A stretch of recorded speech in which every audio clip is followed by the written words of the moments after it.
우리 옆 사람 보고 다시 한번 좀 인사를 했으면 좋겠습니다. 당신의 얼굴을 보니 하나님의 얼굴을 보는 것 같습니다. 진짜 그러신가요? 예. 우리가 인생을 살아가면서 많이 무너진 영역들이 있죠. 많은 사람들마다 아픈 상처들이 있고, 그리고 때로는 잘 나가다가도 삐끗해서 완전히 모든 것이 무너져 버리는 경우도 있습니다. 오늘 말씀의 배경이 되는 에스라서는 나라가 완전히 멸망한 후에 70년의 세월이 흐른 후 쓰여진 그것을 배경으로 쓰여진, 그래서 이스라엘 나라가 바벨론에 완전히 멸망당하고 많은 사람들이 포로로 끌려가는 그 상황 가운데서 70년이라는 세월이 흐른 후에 쓰여진 책이기에 또 굉장한 의미가 있는 책입니다. 우리가 많이 무너지고 넘어질 때, 그리고 우리 인생에 고난이 있을 때, 그리고 도저히 일어설 수 없을 것 같은 일들이 우리 상황 가운데 펼쳐질 때 어떻게 일어서야 할 것인가, 어떻게 일어서야 올바로 제대로 잘 일어설 수 있을 것인가 라는 생각을 많이 하게 됩니다. 세계의 여러 가지 이야기들이 들려오고 경제적으로도 어렵다 이야기하는 이 시대 가운데 우리가 온전히 오늘 말씀을 통해서 하나님의 말씀으로 일어설 수 있는, 하나님의 뜻 가운데 일어설 수 있는 우리 복음사랑교회 모든 성도님들 될 수 있기를 간절히 원합니다. 오늘 본문 바사왕, 요즘으로 말하면 페르시아 왕 고레스가 처음 왕이 될 때, 그러니까 바사왕 고레스 원년이라는 시간이 제일 먼저 나오는데, 이 시간은 굉장히 이스라엘 백성에게 중요한 시간입니다. 왜냐하면 바벨론에게 멸망당하고 잡혀온 지 약 70년의 시간이 지나는 해였기 때문입니다. 70년, 럭키 7이어서 그런 게 아니라, 이때는 에레미야가 이스라엘 백성 유다가 멸망당할 때, 이 유다는 분명히 멸망당한다, 너희들 끌려갈 준비하고 짐 싸고 있어라 라고 이야기할 때 모든 사람들이 에레미야의 말을 무시했습니다. 근데 그 뒤에 하나의 단서가 붙었는데, 70년 후에는 너희가 끌려간 곳에서 다시 이 땅으로 돌아오게 될 것이다 라는 말이었습니다. 70년의 해, 이 해는 그러니까 어떤 해죠? 이 해는 약속의 해입니다. 절망 가운데, 고난 가운데, 모든 것을 잃어버린 상황들 가운데, 그 땅 가운데서 하나님을 붙들고 살아가는 사람들에게 이 70년의 해는, 고레스 왕이 등극한 이 해는 정말 희망의 마지막 신락 같은 희망을 가지고 있는 희망의 해였습니다. 그런데 이 희망의 해를 누구만 기다리고 있을까요? 하나님의 말씀을 붙잡고 하나님의 언약을 붙잡는 사람만 이 희망의 해를 기대하는 것입니다. 오늘 말씀에 보면 여호와께서 1절에 에레미야의 입을 통하여 하신 말씀을 이루게 하시려고 하나님께서 무엇을 기억하셨죠? 여호와의 말씀, 하나님이 하신 말씀, 하나님의 약속하신 그 말씀을 이루게 하시겠다, 하나님의 약속을 기억하시고 일들을 행하시는 것들을 보게 됩니다. 그 말은 무슨 말이죠? 70년이 세월의 고난 가운데, 어려움 가운데 포로로 끌려와서 겨우 믿음만, 하나님만을 겨우 붙잡고 있는 그들에게 이 하나님의 말씀, 예레미야를 통해서 선포하신 그 하나님의 약속을 붙잡고 있는 사람들은 그 해는 기대에 찬 해가 될 것입니다. 그러나 많은 이스라엘 사람들, 유대인들 전부 다 절망 가운데, 오히려 이제 바벨론 사람이 다 되어서 이 사람이 바벨론 사람인지 유대 사람인지 모를 정도로 삶이 변한 사람들이 대부분이죠. 그런데 놀랍게도요, 하나님께서 약속하신 그 역사의 약속을 누가 선포하고 있습니까? 바사왕 고레스의 마음을 감동시키심에 누가요? 하나님께서요. 바사왕 고레스는 하나님을 믿지 않는 사람입니다. 그런데 하나님께서 그의 마음을 감동시키셔서 어떻게 해요? 그가 온 나라에 공포도 하고 조소도 내려 이르되, 우리 2절 말씀을 같이 한번 읽어볼까요? 바사왕 고레스는 말하노니 하늘의 하나님 여호와께서 세상 모든 나라를 내게 주셨고 나에게 명령하사 유다 예루살렘의 성전을 건축하라 하셨나니. 누가 이 얘기를 하는 거죠? 고레스가 그 얘기를 하는 겁니다. 하나님을 알지 못하는 고레스를 하나님이 움직이셔서 무엇을 위해서요? 하나님의 언약을 이루기 위해서 일하시고 계시다라는 것입니다. 우리는 믿음의 사람을 통해서만 하나님이 일하신다고 생각하지만 아닙니다. 하나님은요, 믿지 않는 사람들도, 세상의 사람들도 움직이셔서 하나님의 언약을 이루시는 분이십니다. 우리에게 하신 약속이 그만큼 중요한 거예요. 하나님이 생각하기에, 하나님이 붙들고, 그리고 이스라엘 백성들이 몇몇 되지 않은 그들이 절망 가운데 붙들고 있는 그 약속의 말씀을 이루시기 위해서 세계 최강대국의 고레스 왕의 마음을 감동시키셔서 하나님이 그 약속을 이루어 가시는 것을 보게 됩니다. 절망 가운데 있습니까? 사방이 막힌 것 같이 보입니까? 시험을 봤는데 떨어지고, 또 어떤 사업을 펼쳤는데 잘 되지 않고, 여러 가지로 어려움들이 우리 가운데 펼쳐질 때 우리는 하나님이 우리와 함께 하시고 동행하신다라는 그 약속의 말씀을 붙들고 나아가야 될 줄로 믿습니다. 하나님은 분명히 고레스를 통해서도 약속을 이루듯이 분명히 우리의 삶 가운데 하나님의 언약을 이루시게 하실 것입니다. 그런데 유대 민족은 완전히 절망적인 상태입니다. 왜냐하면 바벨론이요, 문화와 종교를 전부 다 식민지를 지배하게 되면 다 말살시키고 잡아가지고 개종시키고 자신의 문화, 바벨론 문화는 어마어마한 문화입니다. 그래서 그 문화를 전부 다 경험하게 하고 그 문화를 교육시키고 해서 자신들의 나라의 색깔을 잊어버리게 하며 바벨론이라는 이름 아래서 함께 동화되어서 살아가게 만드는 것이 그들의 목표였습니다. 그러게 많은 사람들이요, 많은 유대인들이, 그리고 똑똑하다고 생각하는 많은 사람들이 끌려와서 하나님을 떠나고 하나님의 말씀을 놓고 바벨론 신들을 섬기고 바벨론 문화의 즐거움에 빠져서 살아갑니다. 실제로 이스라엘 백성들 중에, 유대인들 중에 다시 가나안 땅으로 돌아온 사람이 극히 적은 숫자였습니다. 이렇게 완전히 회복 불능의 상황에서 하나님께서 고레스를 통해서 하신 명령이 뭐죠? 뭐라고 얘기하십니까? 성전을 건축하라. 성전을 건축하라. 삶 자체가 무너져 있는 그들에게 하나님은 요구하십니다. 뭐라고 얘기하시냐면 성전을 건축하라. 가나안 땅은요, 지금 모든 농작물이 자라지 못할 정도로 황폐해진 땅입니다. 뭔가 길러보려고 하면, 그래서 추수하려고 하면 누가 달려오죠? 적들이 달려와서 다 수탈해가고 성벽은 다 무너져 있고 아무것도 되지 않을 것 같은 그 땅 가운데 하나님은 고레스를 통해서 성벽을 건축하라고 명령하고 계십니다. 우리의 삶 가운데 어려움이 오면 어떻게 하십니까? 제일 먼저 후순위로 밀리는 것이 하나님께 예배하는 것일 가능성이 굉장히 높습니다.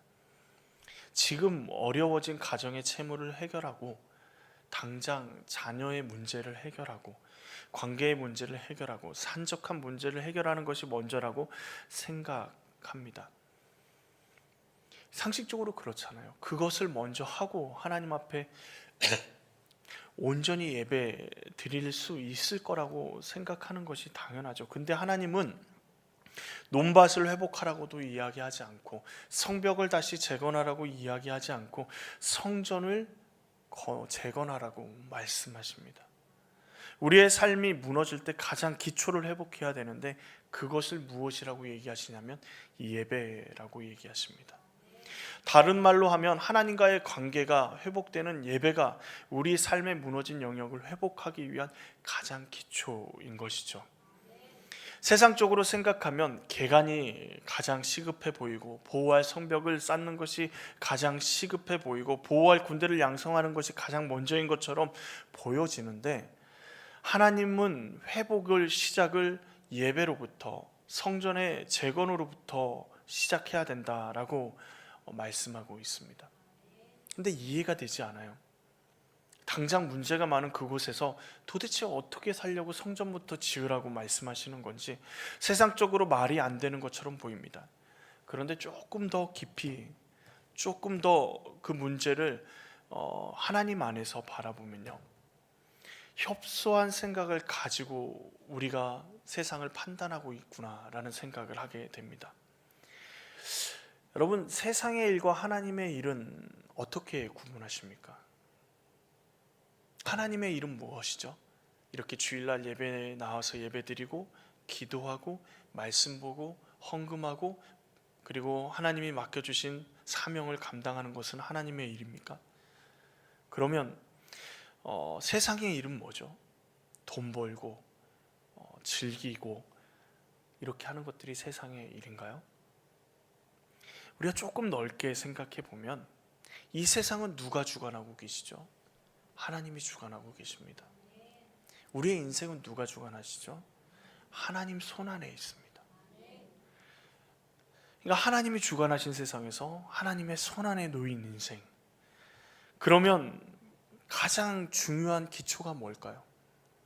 집을 잘 짓든 탑을 잘 쌓든 운동을 하든 가장 중요한 것은 기초입니다.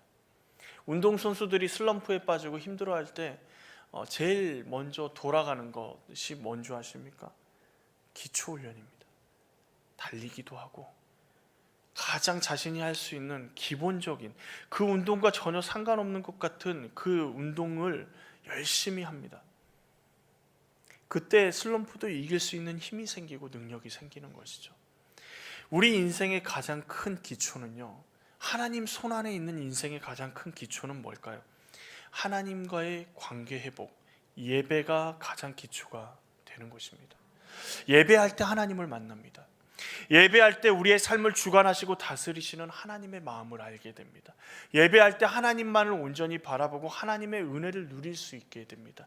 예배할 때 하나님이 우리를 향한 계획을 얼마나 크게 가지고 계신지 깨닫게 됩니다. 예배할 때 하나님의 사랑을 알게 되는 것이죠.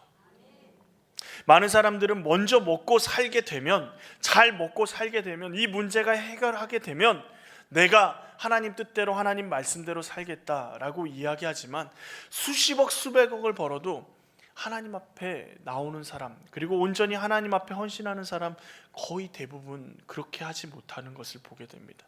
왜 그럴까요? 그들의 기초는요, 하나님이 아니라 세상과 돈이기 때문입니다. 고레스 왕을 통해서 가나안 땅으로 돌아갈 수 있도록 하나님께서 허락하셨습니다. 심지어 성전을 건축하게 하나님께서 지명까지 해주셨습니다. 그리고 어떻게 하셨죠? 고레스 왕을 통해서 주변의 사람들에게 그들을 도와줘라, 그들에게 물질로 도와줘라, 그들을 도와줘야 된다라고 명령까지 내리게 하셨습니다. 그런데 가나안 땅에 돌아간 사람은 일부분이었습니다. 그들의 중심은요, 하나님보다 자신의 삶의 터전에 있었습니다. 하나님의 회복하심이 그들과 함께 하지 않았습니다. 하나님을 예배하는 것이 기초이기 때문에 하나님은 가나안 땅에서 가장 먼저 성전을 세우도록 명령하셨습니다. 그런데 그 하나님의 회복하심의 그 자리로 나아가는 사람은, 그것도 고레스 왕을 통해서 명령하신 그 명령에조차도 많은 사람들이 함께 하지 않습니다. 이유가 뭐죠? 이유가 뭘까요? 그 땅의 문화가 좋은 거예요. 세상의 문화가 좋은 겁니다. 세상이 좋은 겁니다. 바벨론이 너무 좋은 거예요. 페르시아가 너무 좋은 거예요. 이 문화를 버리고 그 척박한 땅에 가가지고 그 고생, 생고생을 할 생각이 마음에 하나도 없는 겁니다. 그래서 그들은 다 거절하고 몇몇 사람들이 하나님 앞에 돌아옵니다. 그런데 놀라운 역사가 이들 가운데 일어납니다. 돌아온 사람들에게 에스라를 통해서 놀라운 부흥의 역사가 일어나고 하나님의 은혜가 그들 가운데 임하고 그들이 온전히 하나님의 백성으로 다시 한번 세워져 가는 것들을 경험하게 됩니다. 에스라가요, 그냥 이렇게 부드러운 말로 말씀을 전하지 않았습니다. 강하고, 아주 강하고 날카롭게 전했습니다. 너희들 이렇게 살지 않으면 하나님이 죽이실 거야. 그러니까 이렇게 하나님의 말씀대로 살아야 된다. 실제로 그렇게 살게 강하게 말했습니다. 그들에게 에스라가 그렇게 할 수 있었던 것, 그리고 하나님의 놀라운 역사하심이 그들 가운데 회복하심이 있을 수 있었던 것은 성전을 회복하고 그들의 예배가 회복되었기 때문에 그래요. 세상이 너무 좋아요. 세상의 문화가 너무도 좋아요. 그런데 그 문화 가운데서 살다가 보니까 마음이 어때요? 공허해지기 시작하는 거예요. 좋은 것도 한두 번이지 마음이 공허한 거예요. 무엇인가 채우려고 여러 가지 방향으로, 방법으로 취미도 가져보고 여러 가지를 가져봐도 마음이 공허한 거예요. 그런데 그 세상 가운데 그 모든 페르시아의 모든 것들을 다 내려놓고 정리하고 주님의 성전을 회복하기 위해서 온 그들에게 하나님의 은혜가 임하자요, 그것들을 생각하는 사람이 단 한 사람도 없었습니다. 그리고 그들 가운데 하나님의 회복하심이 일어나기 시작하는 겁니다.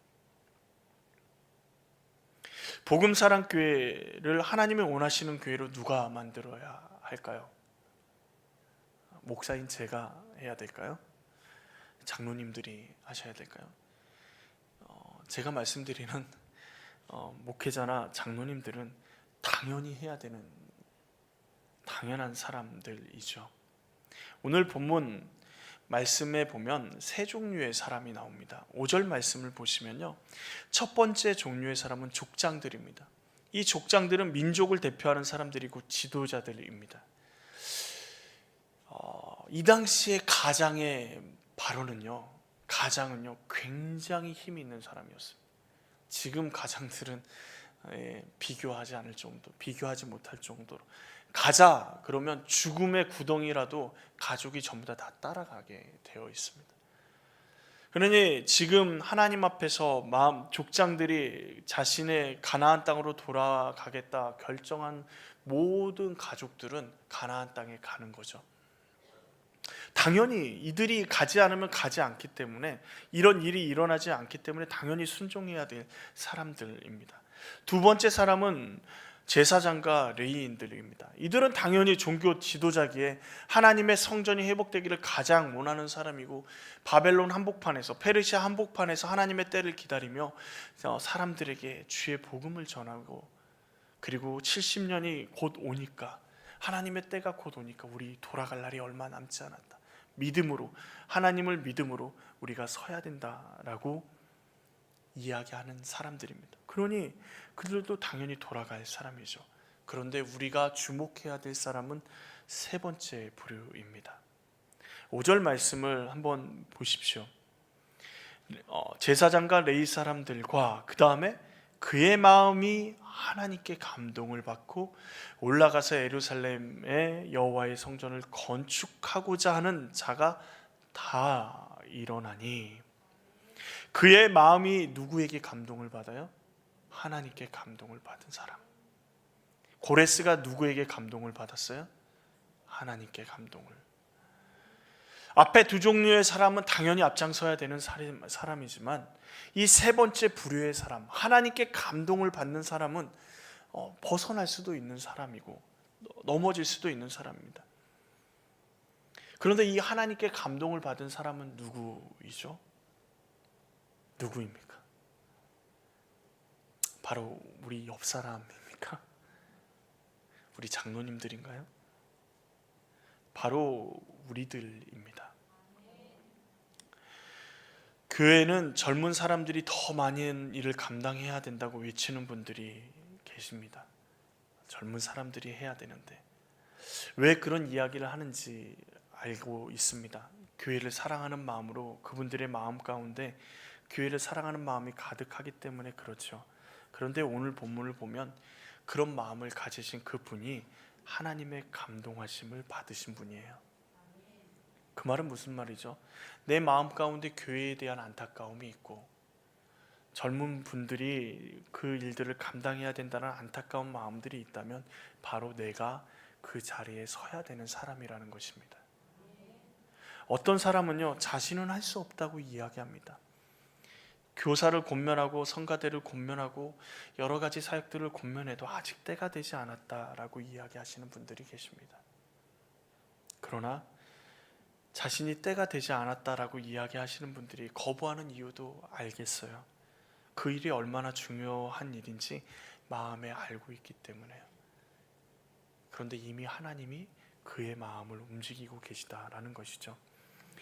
유기성 목사님이 중국의 코스타에서 유학생들을 대상으로 집회를 하고 계시는데 마지막 날 저녁에 한 청년이 찾아왔다고 합니다.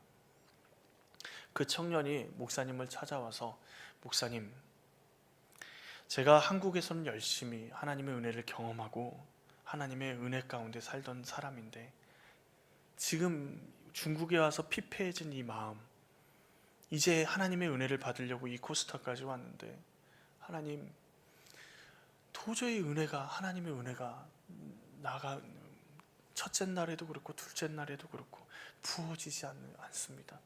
목사님, 어떻게 해야 됩니까? 지금 은혜를 받지 않으면, 하나님이 나를 만져주시지 않으면 저는 죽을 것 같은데 하면서 목사님 앞에서 눈물을 뚝뚝 흘리더랍니다. 근데 목사님이 그 청년을 바라보시면서 이렇게 다시 한번 되질문했다고 합니다. 지금 내가 은혜를 받지 않으면 안 되겠다 하는 그 마음은 어디로서부터, 누구로부터 생긴 마음이니?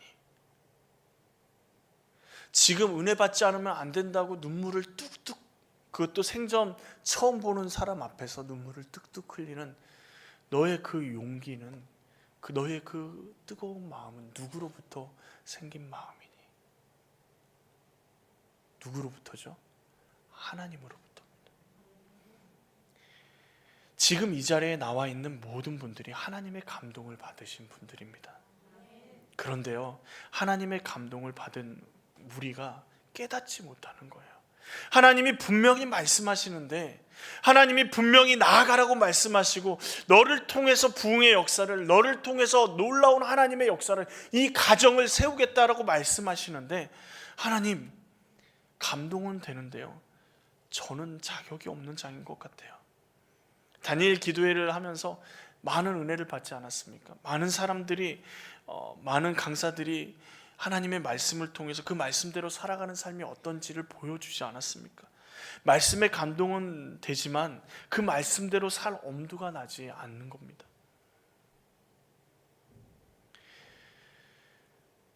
하나님께 감동을 받고 그러나 우리의 것을 포기하고 주님의 말씀대로 한 걸음 한 걸음 내딛기 시작하면 놀랍게도요, 기쁨과 감격을 누리며 천국의 삶을 살아가게 됩니다. 많은 사람들이 세상의 음성 때문에 하나님의 음성을 외면합니다. 세상이 유혹하기 시작하죠. 그리고 세상에 익숙해지기 시작합니다. 그러면 점점 어떻게 변하는 줄 아십니까? 세상이 천국인 것처럼 보여요. 그리고 그것에 정착하게 되고 지옥을 천국이라고 생각하게 만듭니다. 바벨론 포로로 처음에 끌려갔을 때 자신들은 하나님의 백성이라고, 약속의 땅 가나안 땅으로 다시 돌아가야 된다고 그들은 굳게 다짐했습니다.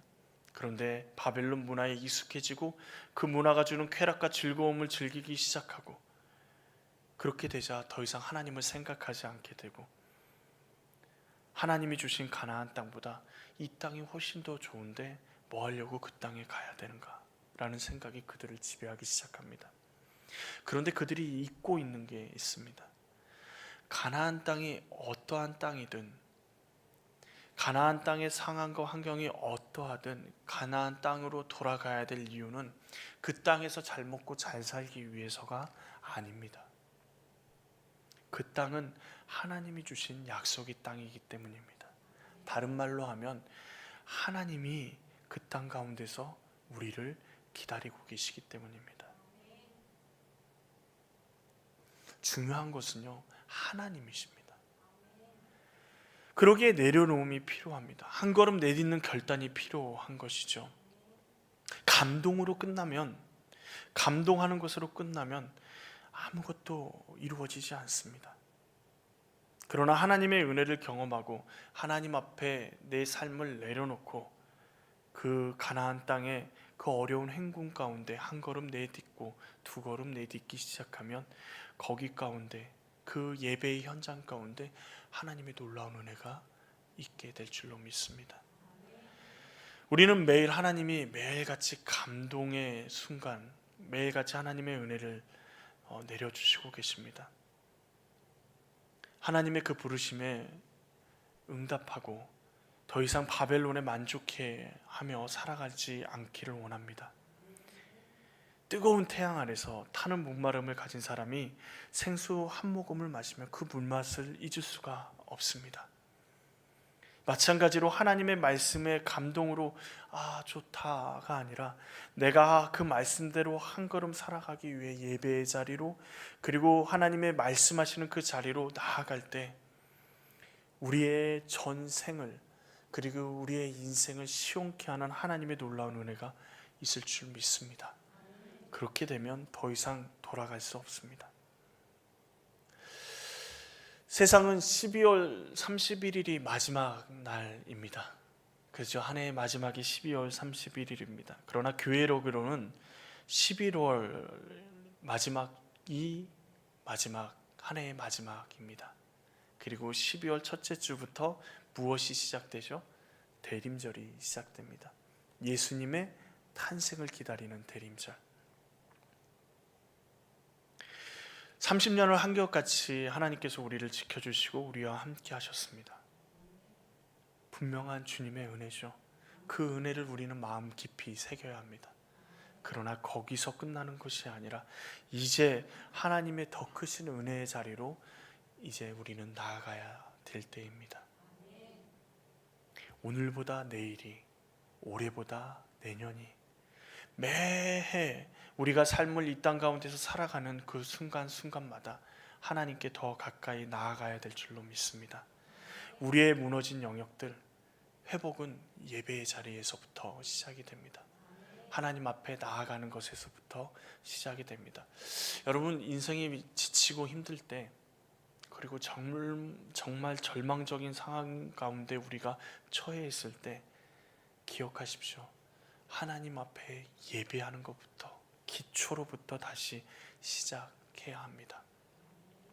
이번 한 주간 여러분에게 그래서 숙제를 내어드렸으면 좋겠습니다.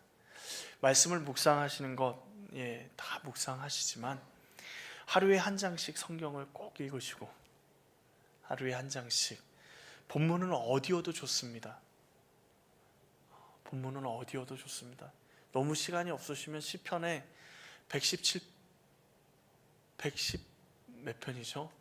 아주 짧은, 그냥 외울 수도 있는 한 장짜리 성경도 있습니다. 그러나 성경을 하루에 한 장씩 읽으시고 아침에 일어나서 하루를 시작하기 전에 5분이라도 하나님 앞에 기도하며 나아가기를 원합니다.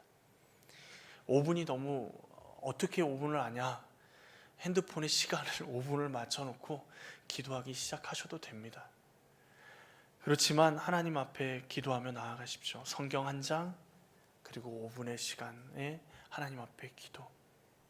교회력으로 마지막인 11월 달, 그리고 12월을 맞이하면서 우리가 주님 앞에 다시 한번 우리 자신을 정돈하고, 그리고 오늘 에스라서의 말씀처럼 고레스 왕을 통해서 성전을 건축하라고 하나님의 역사하심을 이루어가라고 말씀하신 것처럼 오늘 우리에게, 하나님의 감동을 받은 우리에게 말씀하시는, 너 예배의 자리를 회복하라고, 온전히 더 나에게 다가오라고, 더 깊이 나에게 다가오라고 하시는 하나님의 그 말씀의 회복의 자리로 나아갈 수 있기를 원합니다. 그 시작이 우리가 드리는 예배뿐만 아니라 우리의 삶 가운데 매일 아침 하나님의 말씀 앞에 우리가 드리는, 그리고 주님 앞에 무릎 꿇는 5분의 시간, 그 예배, 개인적인 예배의 시간 가운데 있게 될 줄로 믿습니다. 우리의 삶의 기초, 하나님께 예배하고 하나님과 관계 회복에서부터 시작이 됩니다. 마음만 감동하지 마시고 삶이 하나님 앞에 감동하는 삶, 그리고 하나님 앞에 드려지는 삶을 살아갈 수 있기를 원합니다. 우리 옆 사람 보고 한번 이야기하기를 원합니다. 하루 한 장 5분 이상 한번 얘기해 보시죠. 예, 한 장 읽으라 그랬다고 꼭 한 장만 읽으시는 분이 계시는데 그렇게 하지 않으셔도 됩니다. 많이 읽으셔도 되고 1시간을 기도하셔도 되고 20시간을 기도하셔도 됩니다. 그러나 최소한이 우리가 그렇게 하나님 앞에 우리 자신을 좀 내어드리며 우리가 연말을 맞이할 수 있기를 원합니다. 그리고 예수님을 기다리는 대림절을 맞이할 수 있기를 원합니다. 우리의 삶 가운데 하나님의 놀라운 회복의 역사가 일어나게 될 줄로 믿습니다. 기도하시겠습니다. 하나님, 세상이 힘들고 어렵다고 얘기하지만 주님이 계심으로 우리는 굳건히 나아가게 되는 줄 믿습니다. 모든 것이 다 망가져버린 유대 민족에게 하나님 성전을 회복해 하시고 그 인생의 기초를 하나님께 두게 하심을 보았습니다. 하나님, 우리 인생의 기초가 하나님이심을, 아니 우리가 하나님 손안에 있음을 깨닫고 하나님께서 우리에게 감동을 주시는 그 마음을 따라 하나님의 말씀을 따라 하나님이 내려놓으라고 하실 때 내려놓고 온전히 순종할 수 있는 은혜를 우리 가운데 허락하여 주시옵소서. 이번 한 주간 성경을 말씀을 읽는 그 시간, 그리고 하나님 앞에 기도하며 나아가는 그 짧은 시간에도 하나님의 놀라운 역사하심을 경험하게 하시고 우리 삶의 회복의 삶이 일어날 수 있게 하여 주시옵소서. 주님께서 우리 가운데 함께 하실 줄 믿습니다. 예수님의 이름으로 기도합니다. 아멘. 찬송가 288장을 하나님께 같이 찬양 드리시겠습니다.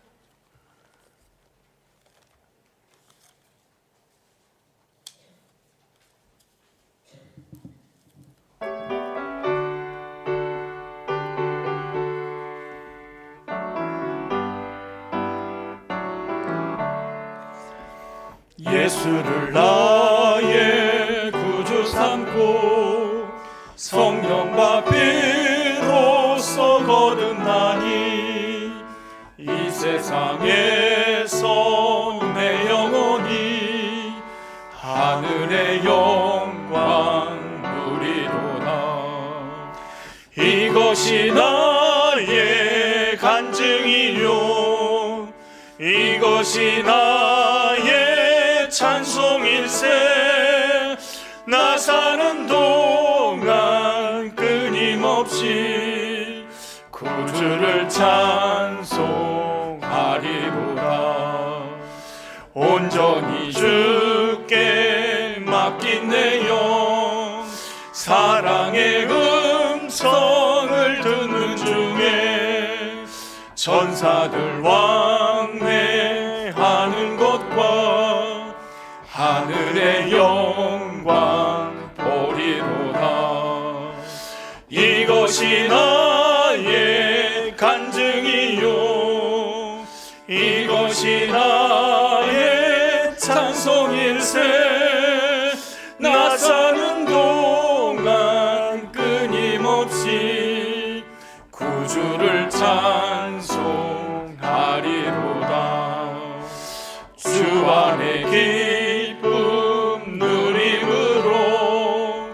마음의 풍랑이 잔잔하니 세상과 나는 간 곳 없고 구속한 주만 보이도다.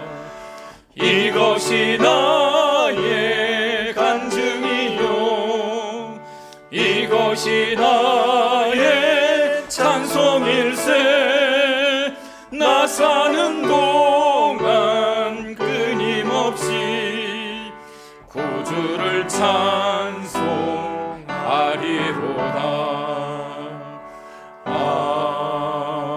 아멘. 기도하시겠습니다.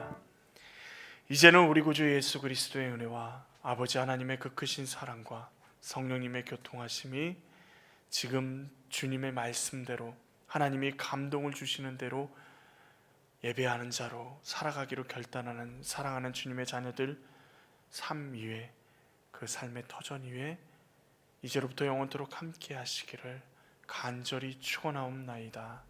아멘.